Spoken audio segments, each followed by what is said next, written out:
In Oakridge Heights, the hedges are trimmed, the driveways are pressure-washed, and the marriages are polished just enough to pass a reflection test from the sidewalk. People here greet you with a smile that never quite reaches their eyes, the kind that says, "I know more about your life than you think I do, and I'm saving it for brunch. I used to think I blended right in. Now I see I was the only one still operating on the outdated setting called sincerity." Before we dive deeper into this story, I have one small request. Please subscribe, drop a like, comment, and hit that hype button to boost this channel so more people can discover these incredible Reddit stories. My name is Elena Keller, 33 years old, freelance digital illustrator, and the woman everyone in the neighborhood refers to as Brandon Keller's wife, as though my own name expired when I said I do. Brandon, in case you haven't seen his face on a billboard, is the sort of real estate broker who lists homes most people only see on magazine covers. He speaks fluent charm, wears confidence like a pressed suit, and has the kind of smile that suggests he's already calculated your worth before you open your mouth. When we first met, I thought that smile meant I'd won something. Turns out, it meant I'd been filed under decorative. We lived,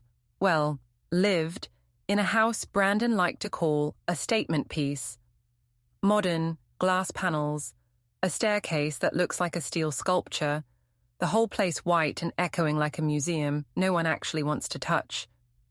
People came over and said things like, "It's so clean," and "It's like a magazine spread," which was their polite way of saying, "Do you even live here or just float?" Brandon loved that. He said it meant we cultivated aspirational atmosphere. I called it what it was, a showroom with a mortgage. At first, the marriage worked the way stage lighting works, flattering from a distance, blinding up close. We smiled for photos, clinked glasses at charity dinners, attended open houses so extravagant they should have charged admission. I'd hold his arm while he spoke about market trends, and he'd pat my hand like I was a well-behaved accessory. If there were trophies for silent support, I could have filled a shelf. It wasn't one moment that changed everything. It was a slow drip of realization, like a faucet you don't notice at first. Then suddenly the sink is full, and you wonder how long it's been happening. The first drip was the late nights. At first it sounded reasonable. Networking events, client dinners. The grind never stops, babe. Then the excuses got sharper edges. Phone on silent, jacket smelling faintly of perfume that did not come from my side of the bed. A lipstick mark once on the rim of a wine glass in the kitchen sink. I don't wear that shade. I don't even own lipstick anymore. Working from home, my only regular beauty routine involves pretending my messy bun is intentional. But I ignored it, because that's what you do when you've been trained to maintain the template. We were the Kellers, power couple. The couple brunch friends pointed to and said, "You two just work." And even though my gut twisted like it was folding in on itself, I stayed quiet. I once read that the easiest person to fool is the one who wants to believe the lie. Then came the night Brandon said the line that rewired something in me forever. We were hosting one of his carefully curated dinner parties. You know the type.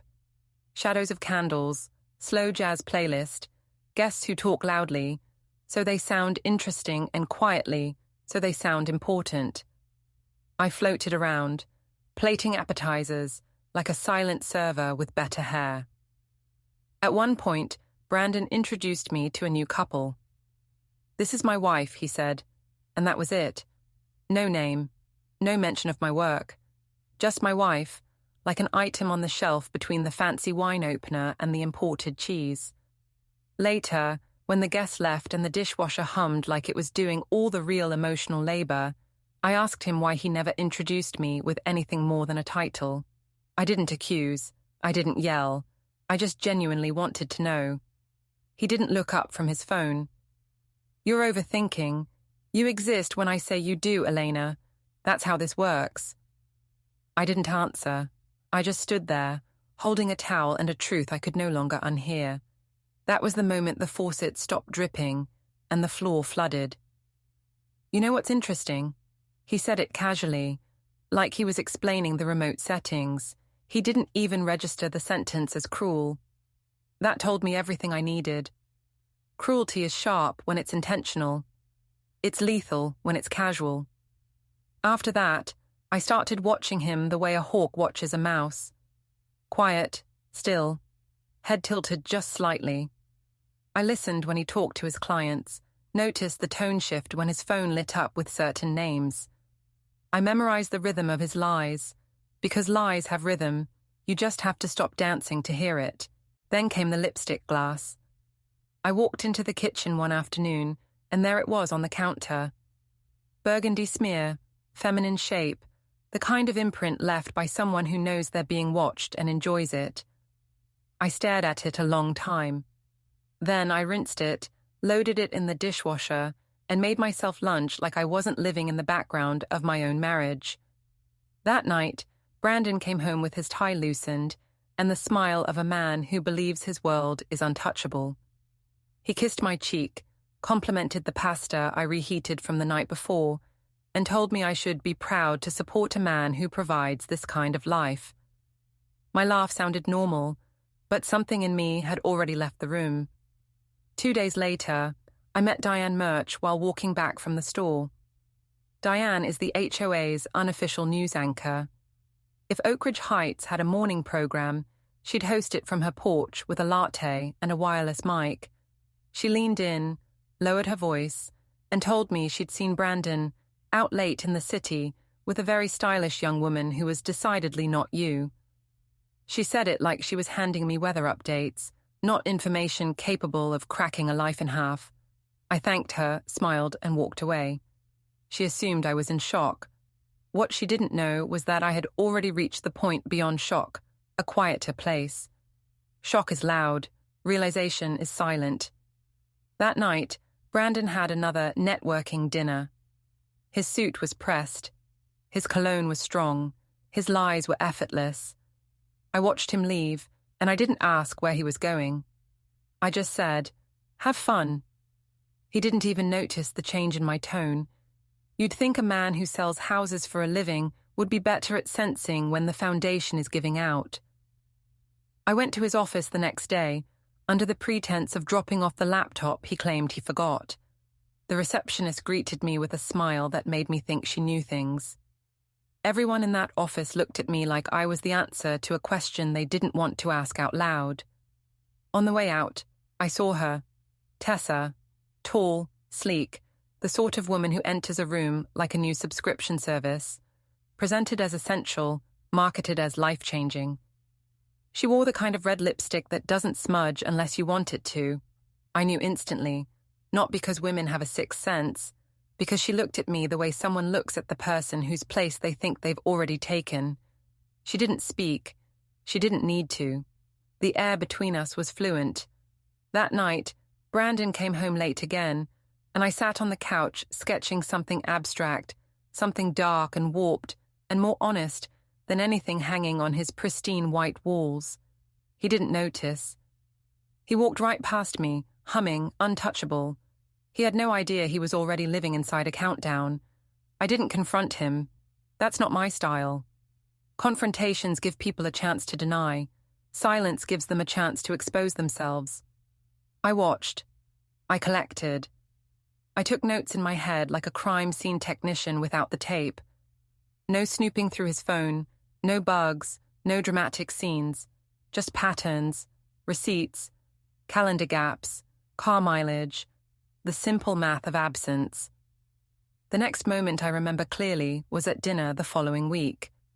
We went to a steakhouse that required reservations made by someone with a title. Brandon liked being addressed as Mr. Keller, right this way.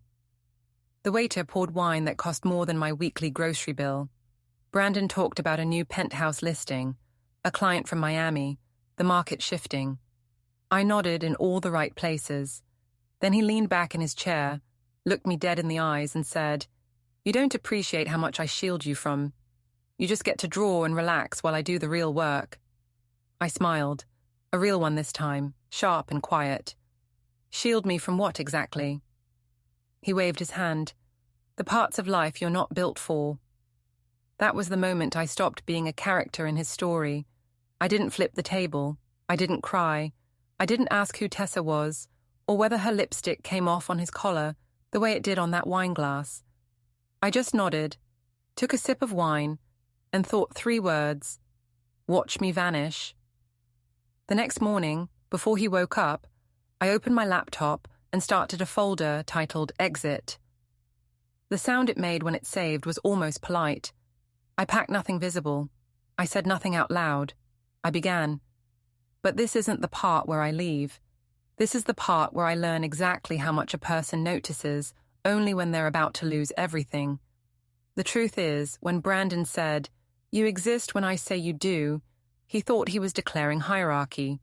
He didn't realize he was handing me the blueprint for erasing myself from his life so thoroughly he'd never know where to look. The smarter predator always waits, and I was just getting started. The thing about pretending everything is fine is that it works better on the audience than it does on the performer. Brandon still believed we were the glossy couple from the neighborhood newsletter, the kind of pair chosen to stand in front of a charity banner and smile like life was an endless brunch. Meanwhile, I was quietly studying him the way a scientist observes a lab rat with a god complex. He didn't notice I'd stopped asking questions. He didn't notice I no longer checked his calendar when he left the house. He didn't notice that I'd stopped cooking his favorite dinners, or that the laundry folded itself with less and less care. He didn't notice anything, which only confirmed what I'd started to understand. I had become furniture, present, functional, barely acknowledged unless something went wrong, and nothing had gone wrong yet. That was my advantage.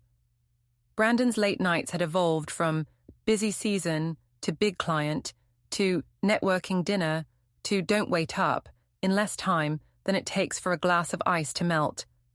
Even his excuses were starting to phone it in, the way a show does in its final season when the writers know the audience is watching out of habit instead of interest. He was getting sloppy. One afternoon, I walked into the kitchen and found his suit jacket tossed over a chair. Brandon never left suits where gravity could touch them. That jacket had a business card in the pocket, matte black, gold lettering. I didn't take it out. I didn't need to. The name was peaking just high enough for me to read, Tessa Cole, Keller Realty Group. So it was official. His infidelity had a name, a title, and a company email address. How efficient, how modern. I put the jacket back exactly how I found it. I didn't want to alert the rat by rearranging the maze. That night, Brandon came home with that lazy swagger of a man, convinced he was both clever and important. He kissed the air near my cheek and made a beeline for the pantry. "Do we have any of those truffle chips left?" he asked, like the world was one large snack tray designed for his convenience. "Ran out," I said, without looking up from my tablet. He sighed like a man enduring hardship. "You should order more." I smiled. "Of course, right after I reorder my sense of purpose." He didn't hear the sarcasm. He rarely did. 2 days later, I decided to test a theory. If I stopped filling in the spaces of our marriage, would Brandon even notice the emptiness? I stopped packing his lunches. His lunchbox stayed on the counter for 3 days before he finally said, "Oh, I thought you—" Never mind. He made his own sandwich, the world somehow still intact. Then I stopped texting him things like, "Drive safe," or "How's the meeting going?" or the most humiliating one, "Miss you." He didn't ask why. He just stopped replying to the silence. That's the thing about neglect. Once the pattern is set, you can remove yourself completely, and the neglect keeps running on autopilot. Meanwhile, the suburbs continued being the suburbs. The HOA sent out a statement about acceptable wreath sizes. Someone's trash cans violated aesthetic guidelines. Diane informed me during a sidewalk chat that rumor had it Brandon was mentoring a very promising young associate. Her tone did not imply career development. When I didn't react, she narrowed her eyes like I had stolen the dramatic payoff she'd been expecting. "You're being very calm about this," she said. "Calm people get more done," I replied. She stared, trying to figure out if I was depressed, enlightened, or plotting something that would eventually land me on a documentary. I let her wonder. The next week, I took a field trip, strictly for research, of course. Brandon had a big open house for a new luxury listing, complete with catered hors d'oeuvres and free champagne for anyone who looked like they might have a functioning bank account. I walked in like a potential buyer. Sunglasses, sleek neutral outfit, my hair pulled into a ponytail that said, "I don't have time for chaos, I create it." Brandon didn't see me at first. He was too busy being magnetic. Watching him in work mode was educational. He didn't sell houses. He sold belonging. He made people feel like they were auditioning for a lifestyle, and he held the scorecard. I used to find that impressive. Now I just saw the power imbalance. Then I saw her. Tessa Cole, in polished heels, smiling like she was a permanent feature of the furniture catalogue that was Brandon's life. Her hair was the impossibly straight kind that requires a stylist and a warranty. She wore a black dress that probably had a French surname. Her lipstick matched the glass stain from my kitchen. They were discussing a client, but their eyes were making a different conversation entirely. A silent, smug dialogue built on the assumption that their genius was invisible. I blended into the background, pretending to read a brochure. I watched their body language. No accidental touches, no dramatic gestures. They were smarter than that. The affair wasn't romantic, it was transactional. Two self-absorbed people validating each other's sense of importance. That almost made it worse. Real passion might burn out. Mutual vanity? That has legs. Then, for the first time, Tessa glanced my way. She didn't know my face, but something in her glanced twice. Maybe the stillness, maybe the stare. Maybe she sensed that I wasn't there to buy square footage. I gave her a friendly smile. She didn't return it. That confirmed everything. I left before Brandon saw me. I didn't need confrontation. I only needed clarity. And I had more than enough. That night, Brandon came home late again. I was on the couch, sketching, because drawing is cheaper than therapy and less traceable than revenge. He loosened his tie and announced, "Long day. We closed big." I didn't ask who he was. Instead, I said, "Must feel good to have an assistant who works so hard for you." He paused. "Who?" I looked up, pleasantly blank. "Tessa." He blinked. "How do you know about Tessa?" "Oh," I said lightly, "suburban osmosis." He laughed, relieved. "You don't have to worry about her. She's just ambitious." "I'm sure she is," I said, and returned to my sketch. That was the moment I knew he was truly gone. He didn't even bother to lie well. He thought the story I'd swallow was the one where she was ambitious and harmless, and totally uninterested in my husband's very expensive tie collection. He assumed I was naive enough to buy the discounted version of the truth. And that was the real mistake. Not the affair, not the ego, the underestimation. It was 3 days later when I heard the worst thing he'd ever said, worse than the now famous line about me existing on command. Worse because it was so casual, so revealing, so entirely him. He was talking on speakerphone in the kitchen while pouring himself one of those pre-workout powders he pretends tastes good.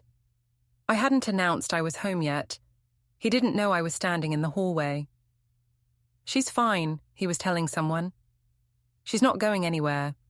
Elena's like furniture. Always there, never a problem. That's the thing about quiet women. Easy to manage." Furniture. Easy to manage. That's when the final switch flipped. Not rage, not heartbreak, permission. He hung up and I walked in. "You're home early," he said, startled. "Furniture doesn't need a schedule," I said. He smiled, unaware he had just signed the paperwork on his own foreclosure. "Don't be dramatic," he said, grabbing his gym bag. "Wouldn't dream of it," I said. "But I would, actually. I would dream of it, plan it, and execute it with the same precision he reserves for checking property comps. The next day, I opened my own private checking account and moved the portion of my freelance income he never bothered to understand. I didn't rush. I didn't hide. I just disconnected myself from the grid one wire at a time. I cancelled the shared phone plan and switched to a separate number. I called the bank and flagged the shared credit line for suspicious activity. Not illegal, just inconvenient enough that they froze it pending review. I looked up the legal equity percentages for our state. Turns out, when you co-own a house, half the bricks are legally yours, even if one person paid for most of the granite countertops. I transferred what I was entitled to, not a penny more.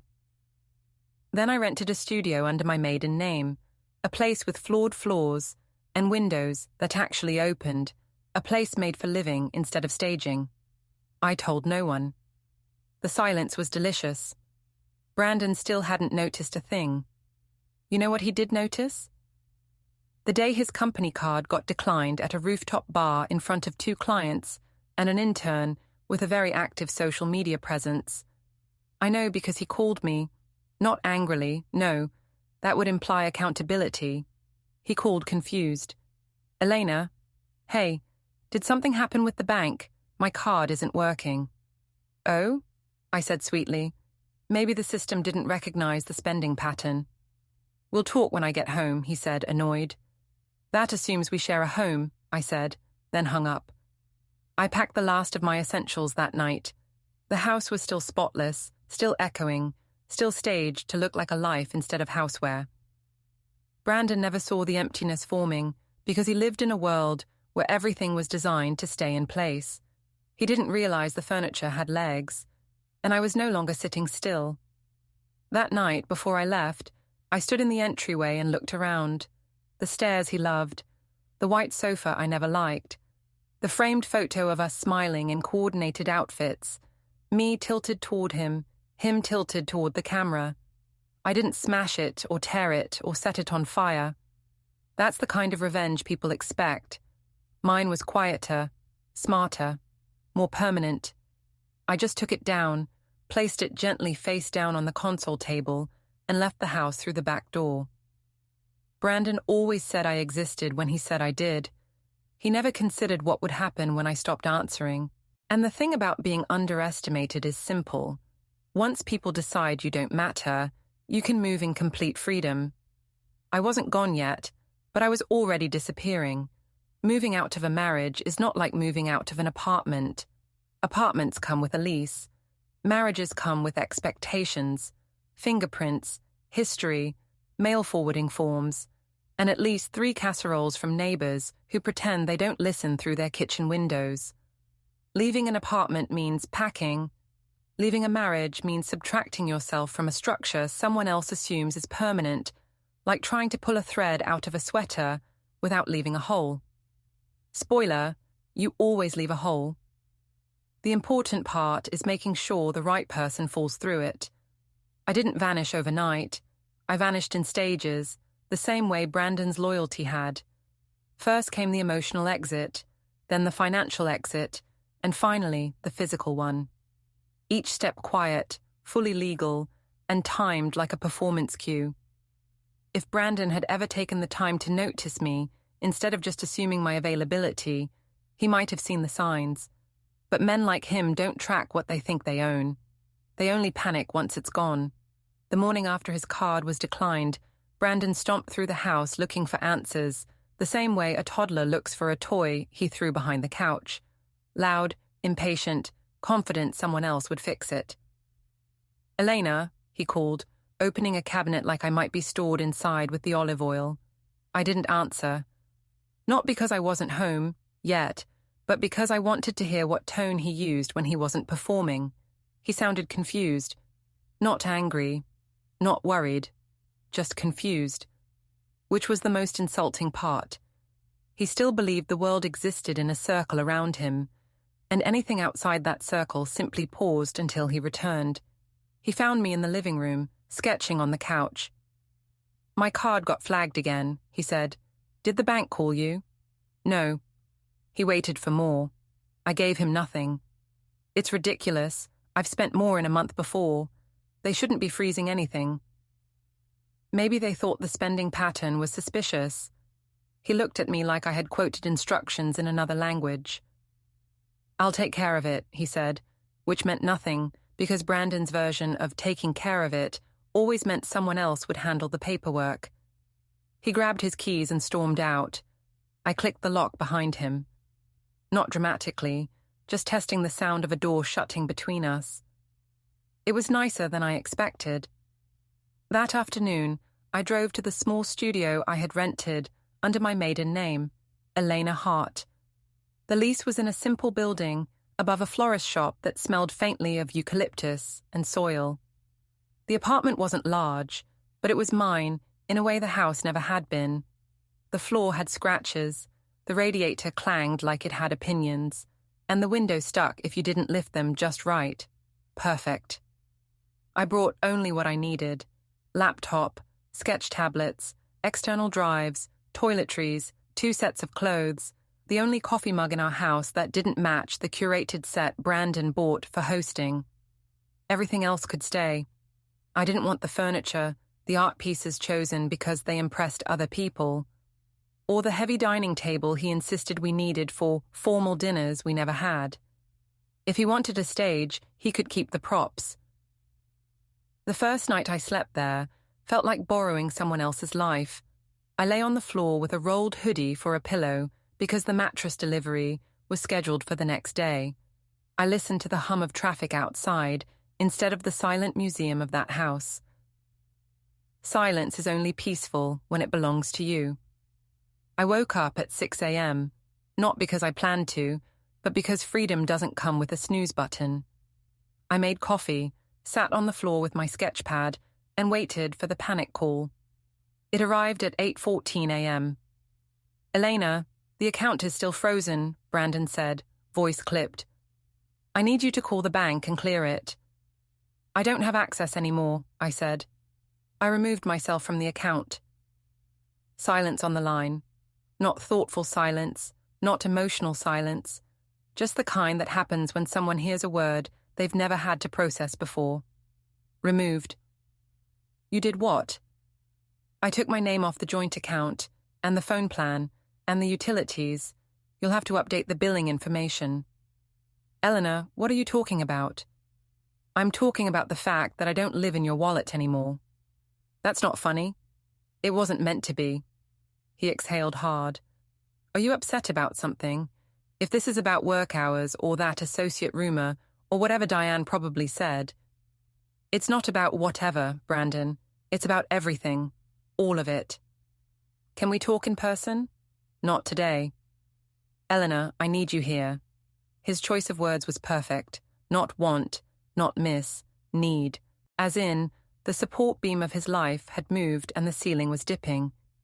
"You'll figure it out," I said. "You always do." And I hung up. It wasn't revenge yet, not even close. It was just the courtesy notice that the game he thought he was winning had quietly switched owners. I spent the next few days setting up a life without him in it. Separate bank account? Done. Health insurance under my own name? Set. New number? Activated. New laptop password? Longer than his attention span. I sent the mortgage equity withdrawal request. I signed the quitclaim deed. One signature. That's all it took to legally transfer my share of the house back to him, along with the entire burden of paying full taxes on a property he bragged about more than he could now afford. All legal, all traceable, all mine to do. Meanwhile, Brandon called, then texted, then emailed. The longer I stayed quiet, the more his tone changed. At first he was confused, then irritated, then disoriented. Not sad, never sad. Brandon doesn't do remorse. He does inconvenience. By the 6th message, he'd worked his way into what he must have considered vulnerability. "I don't understand why you're doing this. If something was wrong, you should have said something. We could have worked on it." I didn't reply.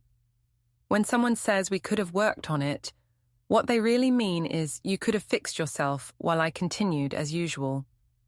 While Brandon unraveled, the suburbs kept breathing like nothing was happening. Diane still watered her plants at the same hour. Kids still rode scooters past manicured lawns. The HOA still sent its weekly complaints about improper mailbox paint finishes. Oakridge Heights was, as always, aggressively normal. The only thing out of place was Brandon. He showed up at the studio 4 days after I left. I heard him before I saw him. Expensive shoes, frustrated pacing, the sound of a man who had never once in his adult life been denied access to something he considered his. He knocked. Not a polite knock, not a gentle knock. A knock that assumed the door owed him an answer. "Elena, I know you're in there." I didn't move. "You can't just vanish like this. We're married. We own things together. We have a life." Correction, we had a life, and we owned things together. Past tense. My portion already safely separated, documented, notarized. He knocked again. "This is childish. You're acting like a victim. You know I've always taken care of you." There it was, the sentence that revealed everything. Took care of you. Not loved, not valued, not respected. Took care of, like a dependent, a pet, something grateful for crumbs. I let him keep talking. He monologued to the door for a full 3 minutes, equal parts guilt trip, irritation, and financial inconvenience disguised as concern. When he finally left, I watched him through the peephole. He didn't look heartbroken. He looked inconvenienced. Good. That was part 1. Part 2 began when 2 realtors from his own office called me. Not for emotional support. Please, they're real estate agents, not therapists, but because the audit had kicked in. The bank freeze triggered a verification process. His company finances were tangled with personal ones. Brandon's business expenses were suddenly under the kind of spotlight even his charisma couldn't dim. And here's the painful part, for him anyway. I didn't have to expose him. His own spending did the heavy lifting. All I did was point at it and say, "That looks suspicious." Brandon kept calling. The messages got more frantic. "I need you to fix this. They think I'm hiding something. The firm is asking questions." And the best one, "You can't do this to me." Not once did he write, "I'm sorry." His panic wasn't about losing me. It was about losing control. Which is why, when I finally responded, it was with one very simple sentence. "You once said, I only exist when you say I do. Consider this the moment I stop existing for you." Then I sent the divorce papers through a process server, so he couldn't claim he didn't get them. Legal, documented, certified. He wanted a wife he could mute like background music. He got a woman who unplugged the speakers instead. The day the papers were delivered, he called. Not the confused tone, not the irritated tone. This one was unfamiliar. There was a tremor in it, not sadness, not regret. Something closer to the beginning stages of fear. "Elena, can we talk? Please?" "You had years to talk," I said. "You used them to explain why I didn't matter." "That's not fair." "Fairness requires balance. We never had that." "Elena, you're being extreme. You can't just walk away from a life we built." "You built it. I decorated it. What do you want?" That was the most honest question he had asked since the day we met. I wanted him to understand he lost something he assumed was permanent. I wanted him to feel the absence, the way I had felt the invisibility. I wanted the world he curated around himself to finally demand more than smooth answers and applause. But what I said was, "Nothing. That's the point." Then I hung up. Not a dramatic slam. Just a quiet end to a long conversation I never wanted to be in. The revenge wasn't the money. It wasn't the exit. It wasn't the audit or the freeze or the legal severing. The real revenge was this. For the first time in his adult life, Brandon had to exist without me. No audience. No emotional servant. No silent support beam. Just him. alone with his own choices, the weight of his own spending, and a house built on the assumption that the person inside it would never leave. He was wrong, and he hadn't even learned the half of it yet, because disappearing wasn't the end, it was the opening act. Brandon always believed consequences were for other people. That was the real currency he lived on. Not money, not status, not even attention. Immunity. He walked through life convinced nothing he did would ever come back to him, because it never had. There was always some buffer, a parent who paid, a colleague who covered, a wife who absorbed. The world was a place that bent around his convenience, like automatic doors sensing his footsteps. Until the morning, it didn't. The first crack appeared when the financial freeze shifted from temporary inconvenience to formal review. That wording matters. In finance, review is the polite version of "we don't trust you." Brandon didn't understand that sentence the way regular people do. He heard it as a clerical hiccup. I heard it as the sound of a rope tightening. He called me, again, this time from his office, at a volume that suggested he believed noise could solve financial barriers. "Elena, this is serious," he said, pacing out of breath. "The firm is asking for receipts and internal reports, and the bank wants to verify transactions. I need you to call them and fix this." "Fix what exactly?" I asked, stirring my tea like we were talking about mildew, not the bricks sliding out from under his life. "I don't know, whatever you did. You filed something, froze something. You triggered something." "I flagged suspicious activity, that's all. If the spending was legitimate, they'll clear you." "It was legitimate." "That's fortunate," I said. "Elena, stop talking like some lawyer in a commercial. This is my job." "No," I said calmly. "This was your job. The part where you kept things stable enough to avoid scrutiny. That part seems to have escaped your schedule." He went silent, but I could hear him breathing hard. Short, clipped inhales, like the room was tightening around him. "You're enjoying this," he said finally. "Oh, Brandon," I said. "If I wanted enjoyment, I would have left you years ago. This is not joy, this is balance." He hung up. Which was interesting, considering he needed me, just not in the way he used to. I stopped answering after that, not because I enjoyed watching him flail. Well, maybe a little. But because the real value of silence is how loudly it echoes in someone who is used to instant compliance. And the echo did get louder. Within 3 days, everything started unraveling at once. The first fallout came from his office.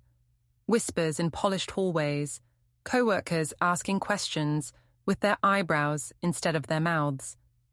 Brandon's charm had always worked best when paired with financial reliability. Strip away the funds, and suddenly the confidence looked like arrogance, and the generosity looked like overspending. Funny how that works. The second fallout was Tessa. She didn't call me. She didn't need to. Her panic was visible in the digital trail she left behind. Social feeds suddenly empty. Her LinkedIn profile updated. A subtle but unmistakable sign that she'd started scanning for a parachute. She might have been happy to play the part of sleek side piece when the perks flowed, but no one wants to be attached to a sinking boat with a monogrammed sail. Then came the neighbors. Oakridge Heights lives on gossip the way cars live on gasoline. First, someone saw Brandon storm out of his office midday. Then someone else saw him return home in a fury and slam the garage door so hard the motion sensors malfunctioned. Then someone asked Diane, who never misses a chance to narrate a downfall as though she were auditioning for a documentary. By the time I walked out of the florist shop below my studio the next morning, a woman watering plants on the corner said, "Heard your husband's having a rough week." The way someone comments on weather patterns. "My ex-husband," I corrected. "And yes, he is." She blinked twice, absorbing the correction the way a sponge absorbs bleach, surprised and slightly delighted. By the time Brandon tried calling again, his tone had changed. Not softer, just cracked. "Elena, listen to me. I can't access the corporate card. The personal one is locked. The mortgage statement came back flagged." They think I'm hiding assets. You are. What? You hid your real life behind another woman and a stack of receipts labeled client entertainment. Sounds like hidden assets to me. That's not what I meant, and you know it. Oh, I know exactly what you meant. I just stopped accepting the version where you get to define the terms. Look, I get that you're upset. No, I said. You don't get anything. You assume. That's your problem. You think every emotion is either dramatic or temporary. You never considered something could be final. That word seemed to land. Final. He didn't hang up this time. He breathed, then spoke. What do you want me to say? Nothing, I said. Talking was never your issue. Listening was. I ended the call, this time on purpose. The truth is, I wasn't angry anymore. Anger is still a form of engagement. I was in the phase beyond anger, the phase where actions speak and explanations retire. But the real chaos didn't arrive until the firm audit began. It started with a simple letter. Routine review, nothing alarming. Brandon probably thought he could charm his way through it, the same way he once convinced a buyer that a 4-bedroom next to power lines had urban static energy. Then they requested documentation. Then clarification. Then itemized files. Then receipts dating back 6 months. You could practically hear the sweat sliding off his illusions. I didn't need to sabotage anything. Brandon had already done that. All I did was remove the shield that kept the damage contained. Meanwhile, I started preparing for phase 2. Not legal revenge, but personal. The kind that isn't about money or papers or bank freezes. The kind that leaves a mark you can't bill your way out of. Not violent, not illegal, just permanent. But before that could begin, something unexpected happened. He showed up again. Not at the studio. At the house. My house. Or technically, his house now. He didn't know I was there. I wasn't inside. I was parked across the street, engine off, watching him through the windshield, like a researcher observing a rare insect who just realized the glass they lived behind was gone. He looked tired. Not broken, not humbled. Not yet. But tired. Like someone who finally realized the world wasn't going to rearrange itself to fix his error. He stood in the driveway on his phone, voice raised just enough for me to hear through the open window of his car. No, I don't know why it's under review. They're saying irregularities. No, I didn't file anything. No, my wife didn't file anything. She's not even here anymore. He paused, listening, pacing. Yes, I get it. I know the timing looks bad. I'm telling you, I didn't do anything wrong. Pause. Breath. I don't know where she is. Pause. No, I don't think she's coming back. Pause. Yes, because she's not stupid. That part made me smile. I stayed until he disappeared inside, shoulders tense, movements sharp.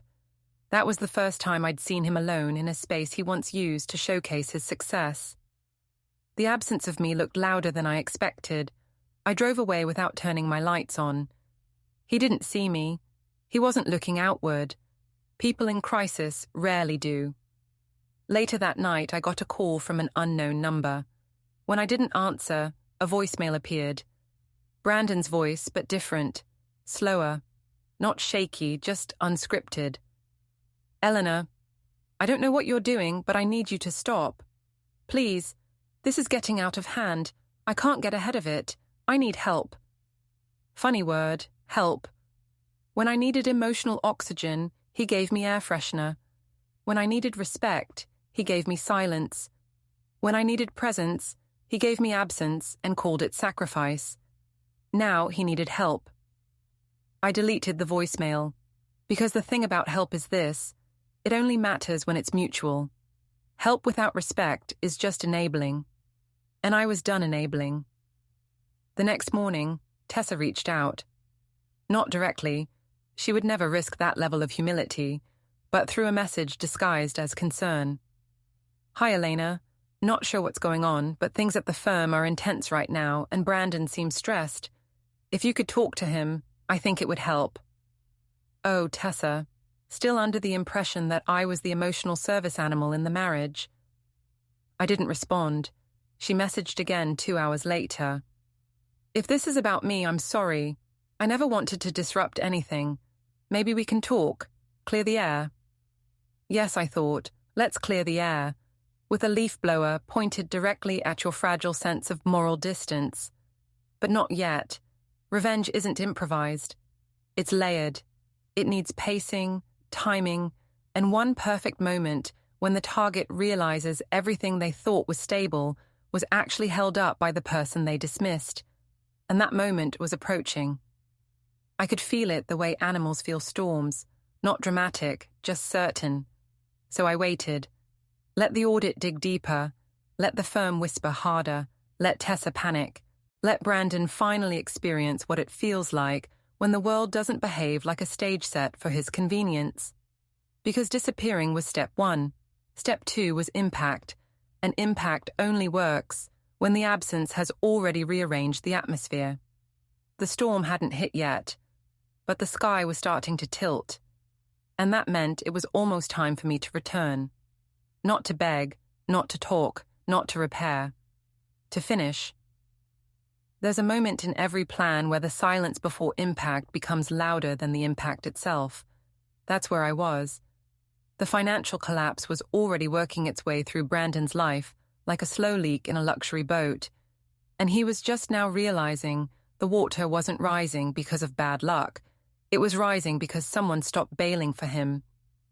But this next part, wasn't about money. Money was just the appetizer. What was coming now was the part he could feel. The part no bank letter could fix. The part with consequences you couldn't dispute or refinance. The part where I stopped being invisible and started being present on my own terms. The day it began was a Tuesday. Always funny how life-changing days show up disguised as weekdays where people buy groceries and vacuum stairs. Brandon didn't know it yet, but I had already planned his emotional demolition down to the hour. Not dramatic, not illegal, just precise, theatrical, and personal. I started with the dealership. Brandon didn't worship many things, but he did worship his car. A black, polished, latest-year model sports sedan that wasn't so much a vehicle as a statement. I have arrived, and I'm superior to you for not arriving in this very car. He treated that thing better than he ever treated me. Fine leather wipes, premium gas only, never parallel parked, insured the way some people insure their heirloom jewelry, which made it an ideal stage. I didn't slash tires or smash windows, too dramatic, too obvious, too criminal. What I did was far more elegant. I found the one thing Brandon feared more than damage, embarrassment. I waited until he parked it in front of his office one morning, exactly 9:14 a.m., because Brandon is consistent even in chaos, and I slipped a bright yellow parking violation sticker on the front windshield. The kind that says, "Ticketed for fraudulent plate use, investigation pending," not written with a pen, a printed laminated sticker. Looked official because it was official enough to make people whisper. I didn't need the city to issue it. I just needed the public to believe it. Then I stuck 3 more copies on the driver's side window. You want to watch a man unravel? Don't break his car. Break the illusion that it makes him untouchable. I didn't stay to watch him find it. Not yet. I had somewhere else to be. Tessa's condo. I didn't go there to fight or scream, or have the dramatic showdown wives in cheap paperback thrillers always have with the other woman. No, I went with a plan and a backpack containing 1 bottle of bright blue acrylic paint, 1 cheap paint roller, a stack of printed screenshots, a roll of tape, gloves, and an energy bar because revenge burns calories. Her building was one of those modern complexes where everything looked like it was designed by someone who thought personality was a liability. I let myself in with the spare key she bragged about once in the office lobby. "Brandon trusts me with everything," she told a coworker. I had smiled at the time. I smile harder now. Inside, the condo was exactly what I expected. furnished like a Pinterest board titled Minimalist Girl Boss Vibes. White couch, white rug, glass table, throw pillows that looked afraid of being leaned on. A vase with branches instead of flowers. A stack of books no one had opened. My entrance wasn't subtle. I wanted her to see the aftermath, not the act. I started with the suits. Brandon's suits. The ones he kept here for convenience. Navy, grey, charcoal. Precision-stitched confidence. I laid them on the floor, one by one, then dipped the roller in paint and drew one long, deliberate line down the center of each. A single streak, not destructive, symbolic, like a scar. Then I taped a screenshot to the wall above them. A screenshot of one of Brandon's texts to her. She doesn't suspect anything. She just stays home and draws. Below it, I wrote in red marker. She drew this moment. Next, I placed another screenshot on her mirror. This one of her text. She's so quiet, kind of sad, honestly, but maybe that's why he doesn't leave her. Under it, quiet doesn't mean unaware. Then I taped the final one to her fridge. Brandon. She's like background, easy to ignore. My reply, not anymore. For the finale, I stood in the center of her white rug and wrote, in blue paint, big and curved like a billboard message, "You played a part in this. Not an insult, not an attack, a fact." Then I left. No yelling, no cameras, no dramatic slamming of doors. Quiet exits leave the loudest echoes. I didn't even make it to my car before my phone buzzed with a number I didn't recognize. I answered. "What did you do?" Tessa's voice wasn't smooth anymore. It was sharp, shaking, half choked on panic. "You'll need to be more specific," I said calmly. "You ruined my place, my things, his suits. Brandon is losing his mind." "Funny," I said. "He seemed pretty composed when he threw me out of our life while treating me like decor." "Elena, you don't understand." "I understand perfectly," I interrupted. "You helped him dismantle my life. Now I'm returning the favor, except I'm being far more graceful than either of you ever were." "You're insane." "No," I said, just finished being quiet. She tried to threaten me then, said she'd call the police, said she'd sue, said she'd tell Brandon everything. The usual script. I let her finish. Then I said, "Do it. Make sure to tell them why I was there. Make sure to explain the texts. The condo, the work relationship on record, the company handbook section about employee relationships. You think Brandon's career is burning now? Try adding HR violations to the audit fire." Silence. Real silence. The kind you can feel. "You won't do anything," I continued, "because the only thing you fear more than losing him is being publicly tied to his fall." She hung up first. I got in the car, unwrapped my energy bar, and ate it like a reward. Phase 2, complete. But the day wasn't over. I still had one more act before the curtain. Around 6 p.m., Brandon finally called. Not to rage this time. Rage requires certainty. He didn't have any left. "Elena," he said, voice tight, "I need to see you, in person." "No." "This isn't optional." "Everything is optional now, including answering your calls." He exhaled hard. "This is serious. My license is under review. Clients are backing out. My car was stickered like some criminals. And someone vandalized Tessa's place." "Vandalized?" I repeated mildly. "Interesting word. I left everything intact. I just added truth." "Elena, stop," he said, and there it was, not anger. Fear. "You brought all of this on yourself," I said. "You just assumed no one would ever hand you the receipt." "What do you want from me?" "Nothing. I already took what was mine. The rest is yours to live with." "I'm not the villain here." "No," I agreed. "Villains do the work themselves. You just outsourced yours." That hit him. I knew it by the silence. Silence has tones. This one was made of realization. Then, in a voice stripped of swagger, stripped of strategy, he said, "Can you just meet me?" "One time. To talk." Where? The old studio. The one you used. I'll be there in an hour. I didn't answer right away, not because I was unsure, but because I wanted him to feel uncertainty for once in his life. Finally, I said, "Fine, 1 hour." Then I hung up, not because the scene was over, but because the next one was already written. He thought this would be a reconciliation.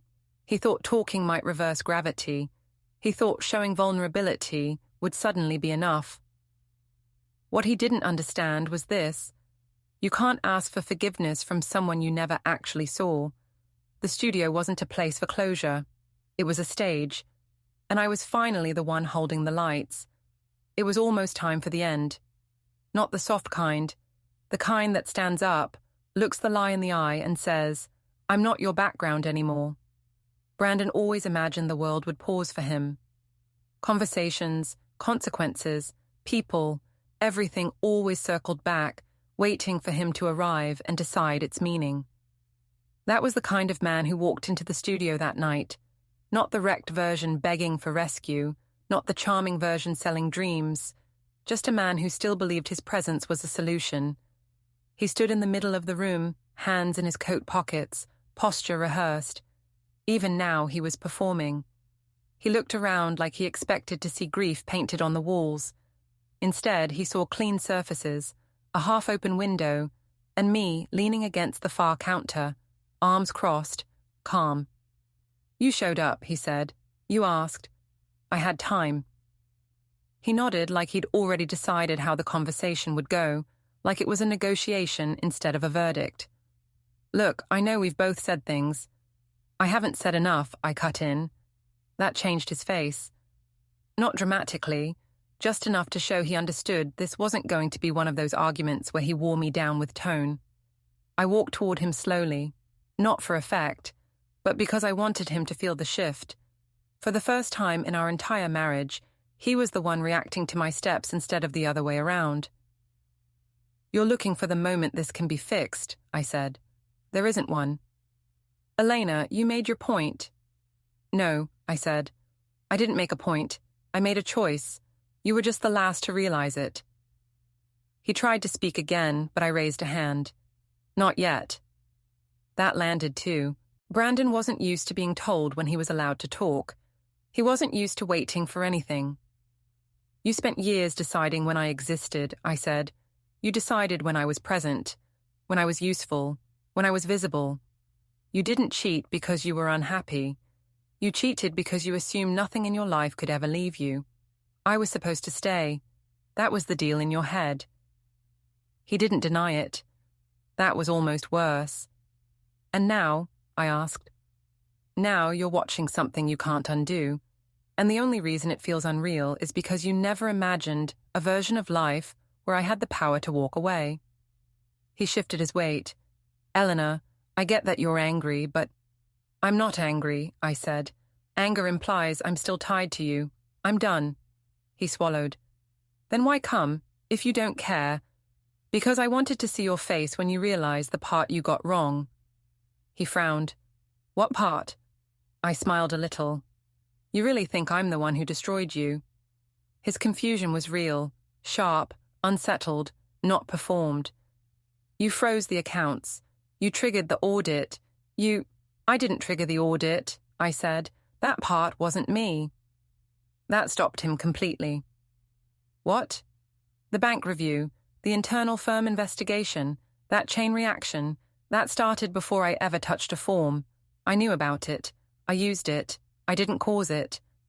He stared like the room had tilted. "You're lying." "I don't need to lie. The truth is better." He shook his head. No, there's no way. Everything started after you left." "Because that's when you lost the shield," I said. "As long as I was in the picture, you still looked like a man with a home, a stable life, a partner. The investigation started before I left. You just didn't notice because you never check anything unless it affects you directly." His breathing changed. Not panic, not rage, just the sensation of a foundation slipping. "Then who—" And that was the moment I waited for. The call didn't come from me, I said. It came from inside your office. He blinked. Once. Twice. And then I watched it register. Someone else. Not me. Not the wife he dismissed. Someone he trusted. You think Tessa was loyal to you? I asked quietly. Side companions only stay loyal when the perks flow. The second the money shook, she started making backup plans. She didn't file the review, but she sure didn't protect you from it. The firm had been tracking funds long before I ever made a move. You weren't betrayed by me, Brandon. You were exposed by your own pattern. His jaw tightened.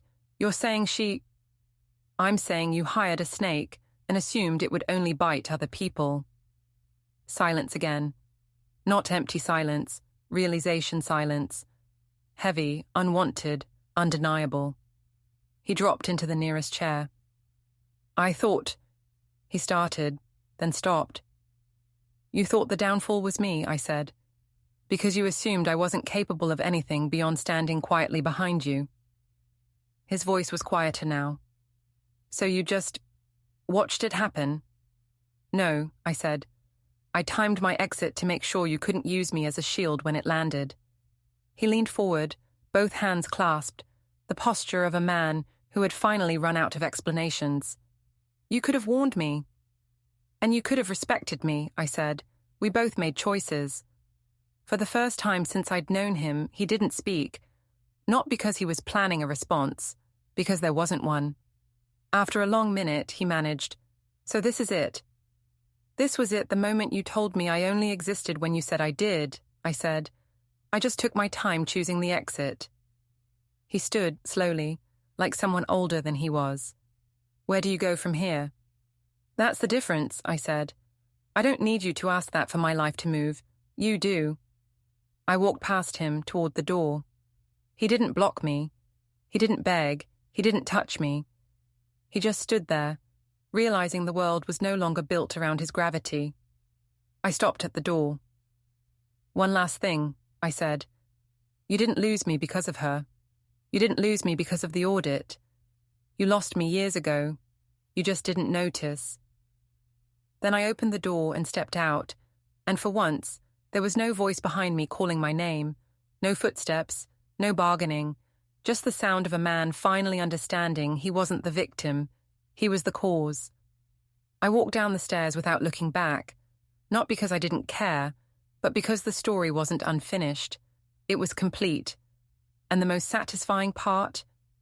He would spend the rest of his life replaying the moment he realized I was never the quiet part of his story. I was the ending, and I wrote it,